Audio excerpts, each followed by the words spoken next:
विक्रम तू कुछ भी कह, लेकिन मैं तो बेताल होने की नियति से मजबूर हूँ। मैं तो तुम्हें कहानी सुनाऊंगा।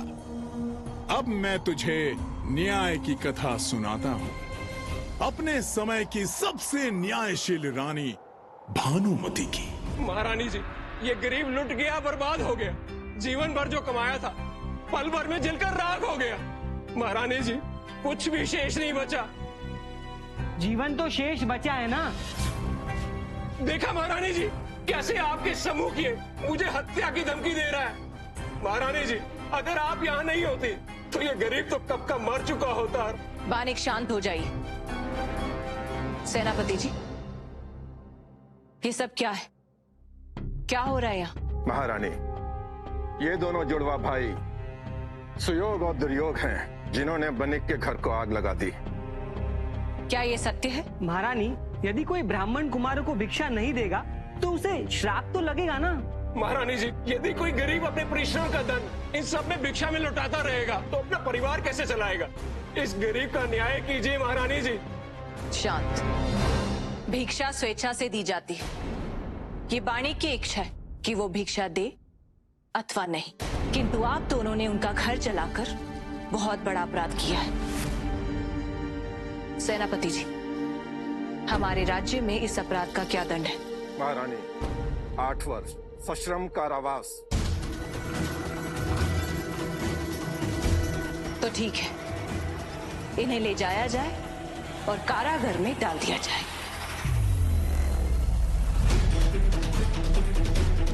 क्षमा कीजिए महारानी जी, क्षमा कीजिए, किंतु दुर्योग के अपराध का दंड मुझे क्यों? मैंने कोई अपराध नहीं किया महारानी जी, मैंने कोई अपराध नहीं किया। अर्थात? महारानी जी, आग केवल दुर्योग ने लगाई थी, मैंने नहीं। मैं निरपराध हूँ महारानी जी, मैं निरपराध हूँ। महारानी, सुयोग सत्य बोल रहा है। मेरे पुत्र जुड़वा अवश्य है, परंतु व्यवहार बिल्कुल विपरीत है। दुर्योग क्रोधी और तामसी प्रवृत्ति का है, लेकिन सुयोग सदाचारी प्रवृत्ति का है।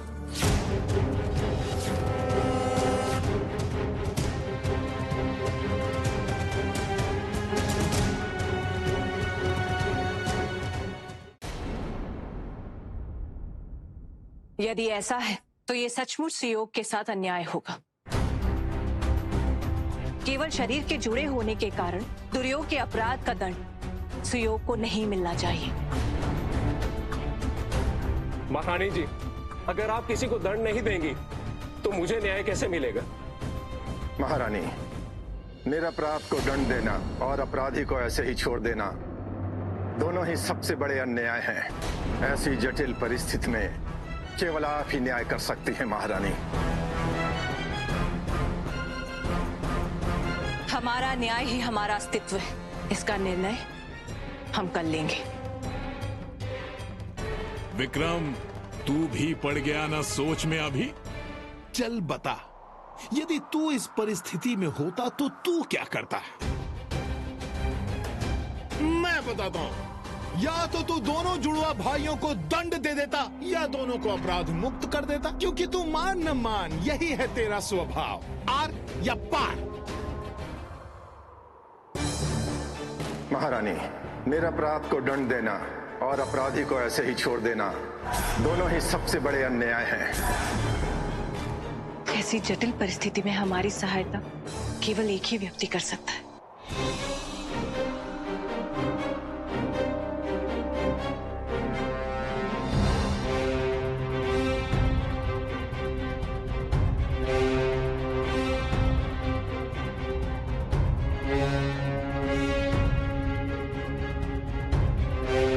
प्रणाम महारानी। राजयोगी जी का वो इस समय अपनी योग साधना में लीन है।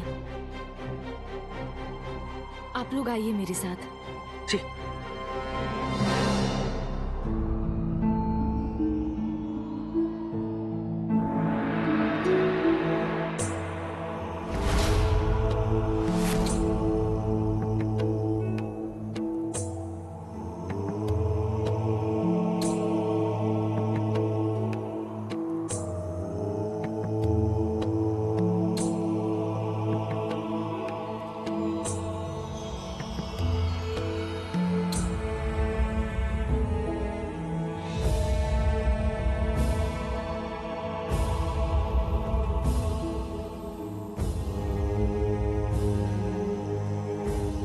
राजयोगी जी प्रणाम।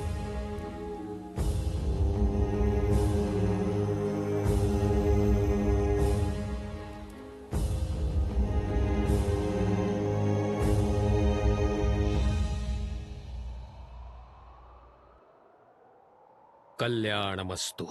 राजयोगी जी, ऐसे असमय में आने के लिए हम क्षमा प्रार्थी हैं। नहीं नहीं महारानी, प्रातः काल का समय है, ईश्वर से जुड़ने का सबसे शुभ समय है। आप बिल्कुल उचित समय पर आई हैं। राजयोगी जी, जिस प्रकार आप इस पर्वत को अपनी त्राटक विद्या से देख रहे थे, ऐसा लग रहा था जैसे आप इसे भेदना चाह रहे हैं। ये कोई साधारण पर्वत नहीं है महारानी। इसके संबंध में किंवदंती है। जब असुर और देवों के बीच संग्राम छिड़ गया था और असुर देवों के हाथों मारे जा रहे थे, तो उन्हें इसी पर्वत की किसी कंदरा में लाया जाता था। किंतु क्यों? क्योंकि किंवदंती के अनुसार इस पर्वत में जीवन द्रव्य नाम की एक औषधि है, जिससे मृतक व्यक्ति को पुनर्जीवित किया जा सकता है। आप किंवदंतियों पर विश्वास करते हैं?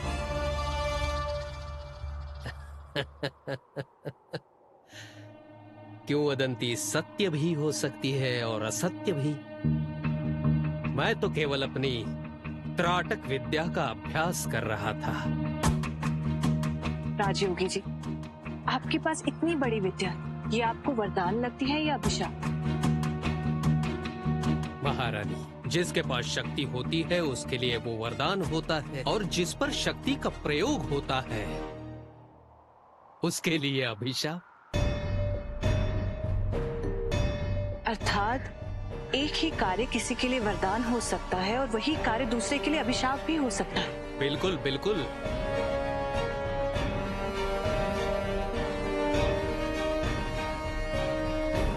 राजयोगी जी, आप धन्य हैं।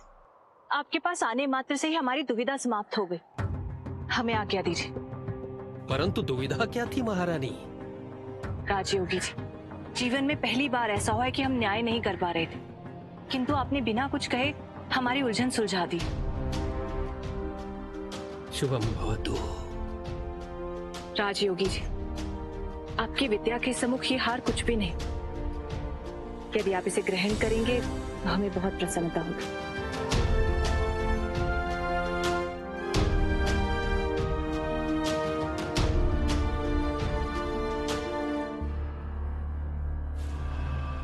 आज्ञा दीजिए। कल्याणमस्तु।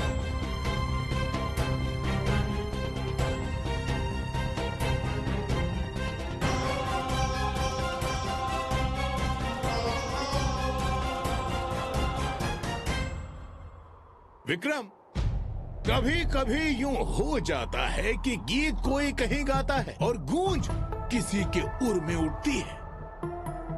वही रानी भानुमति के साथ हुआ। राजयोगी ने कुछ और बात कही थी और उन्हें अपनी समस्या का समाधान मिल गया था। हमारा न्याय ही हमारा अस्तित्व है। अपराधी को दंड और निरपराधी को अनुकूल जीवन, यही भानुमति का न्याय है। किंतु महारानी, ऐसी परिस्थिति में अपराधी और निरपराधी दोनों का एक दूसरे के साथ रहना विवश है। अवश्य, इसीलिए हमने निर्णय लिया है, दुर्योग और सुयोग धार्मिक शिक्षा हेतु 8 वर्ष के लिए आश्रम में जाएंगे। क्षमा महारानी, किंतु इससे तो दुर्योग भी स्वतंत्र हो जाएगा। नहीं, ऐसा बिल्कुल नहीं होगा। दुर्योग एक अधार्मिक और तामसी प्रवृत्ति का है, जिसके लिए आश्रम जैसा पवित्र स्थान भी कारावास से कम नहीं।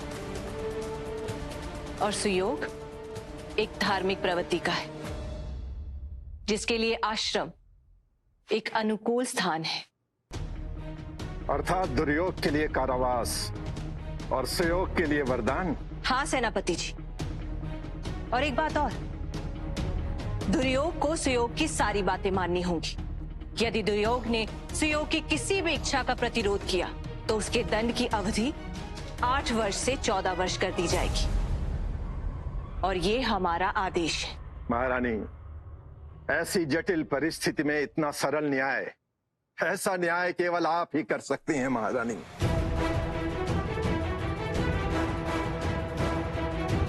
न्यायशील महारानी भानुमति की नहीं नहीं महारानी ऐसा मत कीजिए, महारानी ऐसा मत कीजिए, महारानी ऐसा मत कीजिए। जहाँ एक तरफ रानी के किए न्याय की प्रशंसा हो रही थी, वहीं एक ऐसी घटना रानी की प्रतीक्षा कर रही थी जो उनके न्यायशीलता पर सवाल उठाती। महारानी वो राजयोगी। क्या हुआ राजयोगी जी को?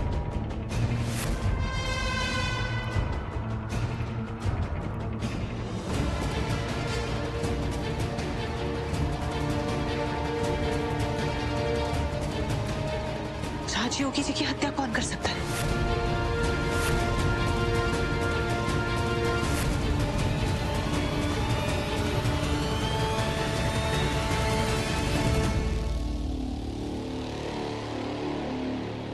सुना विक्रम, कुछ समझ में आया? ईश्वर की कैसी कैसी माया। जिस राजयोगी जी को माना था रानी भानुमति ने अपने गुरु समान, उस ध्यानी, ज्ञानी और बुद्धिमान पुरुष की कर दी थी किसी ने हत्या। महारानी, राजयोगी का हत्यारा मिल गया। यह हत्या इसने की है। ऐसा क्यों किया तुमने? राजयोगी जैसे भले मनुष्य के साथ तुम्हारी क्या शत्रुता? हम तुमसे पूछ रहे हैं, हमें उत्तर दो। क्यों किया चारी की हत्या? ये चोर ऐसे नहीं बोलेगा। मैं बताता हूं महारानी।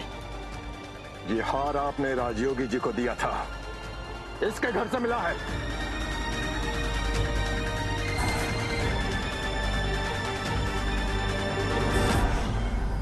अवश्य हार के लालच में इसने राजयोगी जी की हत्या की है।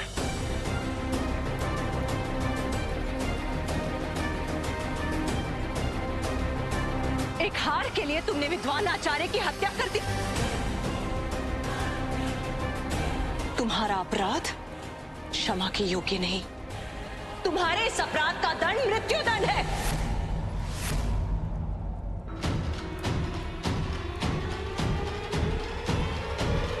सेनापति जी, ले जाइए इस हत्यारे को। नहीं महारानी। चलो आओ मेरे साथ।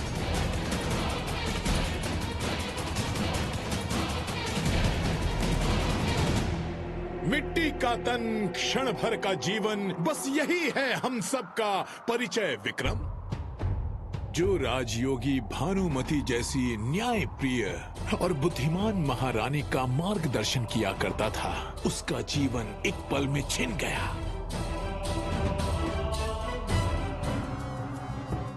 राजयोगी जी की हत्या को लेकर रानी भानुमति न केवल दुखी थी, बल्कि उनकी हत्या के लिए स्वयं को ही दोषी मान रही थी। अब इस अपराध बोध में वो डूबती जा रही थी, डूबती जा रही थी। महारानी जी,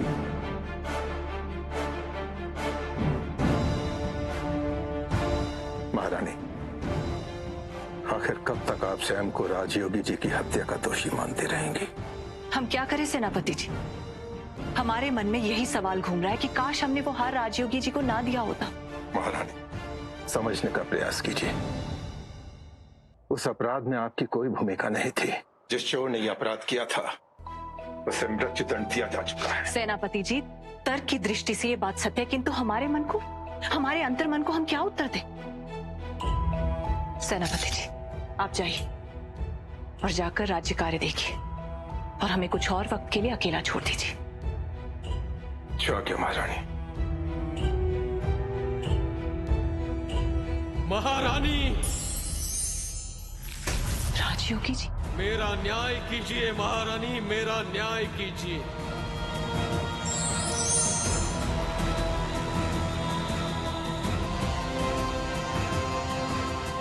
हमारा न्याय ही हमारा अस्तित्व है। हमें न्याय करना ही होगा। विक्रम, जिस मनस्थिति में रानी भानुमति थी, उससे बाहर निकलने के लिए उसके पास दो मार्ग थे। एक, इस घटना को पूरी तरह भूल जाए, और दूसरा, आचार्य राजयोगी जी को जीवित कर दे। फिर एक रात उन्हें आया स्मरण और वो निकल पड़ी ऐसे कार्य करने के लिए जिससे बढ़ने वाली थी उसकी दुविधा, परेशानी और अड़चन।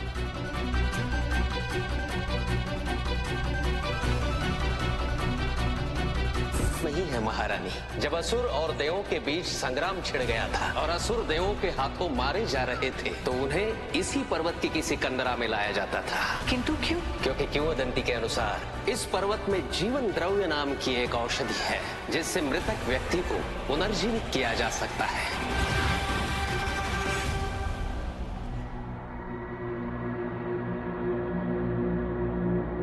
महारानी, क्या आपको उस किंवदंती पे विश्वास है? क्या आपको लगता है कि सचमुच इस पर्वत में जीवित कर देने वाली कोई औषधि है? सेनापति जी, राजयोगी जी को विश्वास था और अपने अपराध से मुक्ति पाने के लिए हमारे पास केवल एक यही मार्ग है।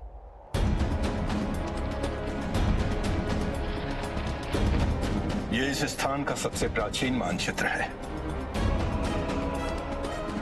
किंतु इसमें इस पर्वत को संगीत के सुरों के रूप में दिखाया गया है।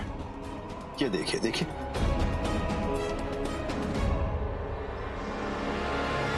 इस पर्वत का संगीत के स्वरों से क्या संबंध हो सकता है?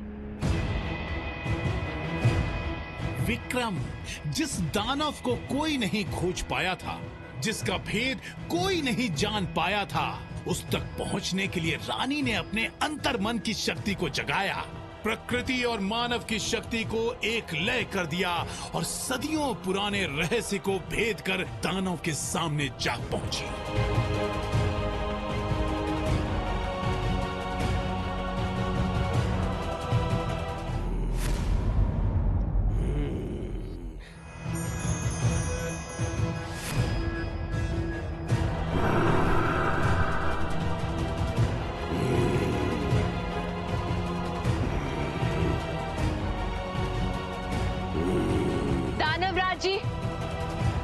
महारानी भानुमति है। 5000 वर्षों से यहाँ कोई नहीं आया, न राजा न रानी, न देव न दैत्य, न किसी को मारने न जीवित करने। फिर तुम क्यों यहाँ आई हो? दानवराज जी, हमसे बहुत बड़ा अपराध हुआ है। हमारे कारण किसी योगी पुरुष की हत्या हुई है। महारानी, ये कोई प्रायश्चित का स्थान नहीं है। जाओ, लौट जाओ यहाँ से, लौट जाओ। किंतु राजयोगी के साथ हमारे कारण अन्याय हुआ है और जिस अन्याय के कारण ना हम जी सकते हैं और ना ही मर सकते हैं। तो मेरे विश्राम में विघ्न क्यों डाल रही हो? इससे पहले कि हमें क्रोध आ जाए, चली जाओ। दानवराज जी, हमारी सहायता कीजिए। हमें न्याय करने के लिए जीवन द्रव्य चाहिए। हमारी सहायता कीजिए दानवराज जी। महारानी, संसार में बिना मूल्य कुछ नहीं मिलता और तुम तो किसी को भी जीवित कर देने वाला जीवन द्रव्य लेने आई हो। बदले में मुझे क्या मिलेगा महारानी? कुछ भी, जो आप चाहें। अच्छा, कुछ भी? तो क्या महारानी भानुमति न्याय के लिए अपना जीवन दे सकती हैं? हमारा न्याय ही हमारा अस्तित्व है। अगर जीवन ले लिया तो आप न्याय कैसे करेंगी? आयु, दानवराज को तुम्हारी आयु चाहिए। हमें स्वीकार है। जैसी आपकी इच्छा महारानी भानुमति।